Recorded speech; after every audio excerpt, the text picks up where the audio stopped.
গুলশান থেকে।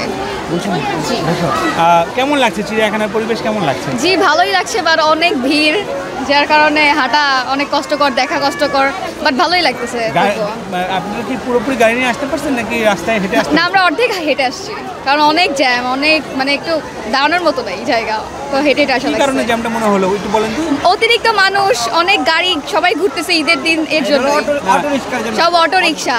পরিবেশটা মাত্র আমরা ঢুকছি তো পরিবেশটা মোটামুটি আমরা বহু বছর পর আসছি, কিন্তু চিড়িয়াখানা বাইরের পরিবেশটা বেশি একটা ভালো না। বাইরের পরিবেশটা মানে কি রোড গাড়ির দোকানপাট দিয়ে তারা পুরো দখল করে রাখছে। স্বাভাবিক মানে আমরা হাঁটতেছি, আমাদের পিছনে পকেটে ব্যাগ সাইড হাতে রাখতে হয়, মানি ব্যাগটা নিয়ে গেল নি, কাগজ মানি ব্যাগে অনেক কিছু প্রয়োজন নেই, সব কিছু। ফোনটা খুব হাতে রাখতে হয়, ফোনটা যেন আমরা পকেটে রাখবো তা না, ফোনটা হাতে রাখতে হয় চিন্তায় ভয়ে।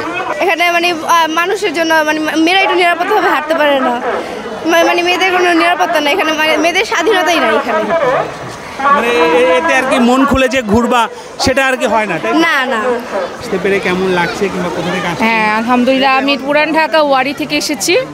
আমি আমার বাচ্চাকে চিড়িয়াখানায় নিয়ে আসলাম বাঘ ভালুক দেখানোর জন্য। অনেক দিন ধরেই প্ল্যান ছিল, যাক আলহামদুলিল্লাহ আজকে আসছি। অনেকটা গিয়ে সমস্যা হয়েছে কিনা কোনো? না আলহামদুলিল্লাহ, ঈদের সময় রাস্তা খুব জ্যাম কম ছিল, আলহামদুলিল্লাহ আসতে পেরেছি। না সামনে মেনলি হচ্ছে গেটের থেকে একটু বেশি রাশ, যে হয়তো বা আজকে ঈদের দিন সবাই আমাদের টার্গেট একটা জায়গায় আসার, এর জন্য হয়তো বা রাশ ছিল। ও বাবা, এত দূর থেকে। আচ্ছা এখানে কেন আসছো, কি দেখবে? ভালো লাগে তোমার? আগে আসছো? না প্রথম। এই প্রথম? না কোনো ঝামেলা হয় নাই, ভালোভাবে আসছি। আইসা এই যে এখানেই জ্যাম ছিল, আর কোথাও জ্যাম নেই, ভালোভাবে আসছি। মানে চিড়িয়াখানার সামনে যে রাস্তা? হ্যাঁ এই জায়গাটাই একটু জ্যাম ছিল, এখানে একটু ঝামেলা হয়েছে, আর কোনো ঝামেলা নেই। মানে অনেক মানুষ দোকানদার দিয়ে ভরা, এখানে তো মানুষ হাঁটার মতো জায়গা নেই, দোকান দিয়েই ভরা, তাই আর কি এরকম জ্যাম তৈরি হয়েছে। এখন পর্যন্ত কি কি দেখলেন এখানে?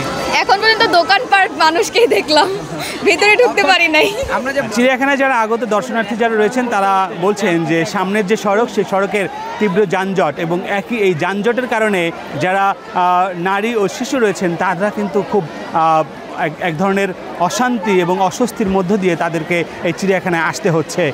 আমরা ছিলাম এতক্ষণ জাগো নিউজ থেকে, আবার অন্য কোনো বিষয় নিয়ে কথা হবে অন্য কোনো পর্বে। সে পর্যন্ত সবাই ভালো থাকবেন, সুস্থ থাকবেন, জাগো নিউজের সঙ্গেই থাকবেন।